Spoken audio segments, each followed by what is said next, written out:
Welcome to the Cooler Report. I'm Go Hatcher, introduce of the newest products on my right hand. This is the gym board on the left side units, the single compartment sinks. Let's take a look at the overall sizes first. The unit's entire length is about like 38.5 inches wide. And the overall height is about like 43 inches tall. And the depth of the unit is about like 23.5 inches. As we can see, the units, they come in with one single compartment and also have a gym board on the side.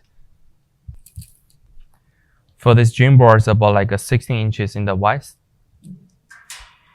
and 20 inches in the depth.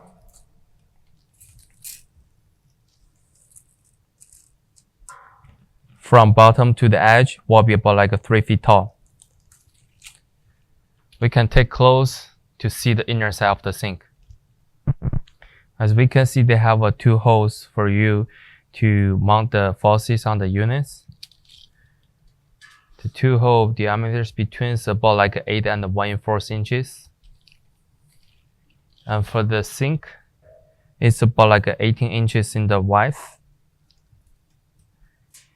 Another like 18 inches in the depth. And 1 foot tall. Also, the units come with the manufacturer accessories. They come in one visit. That's what be the all display information about the sink. So if you have more questions, feel free to contact with us. Thank you.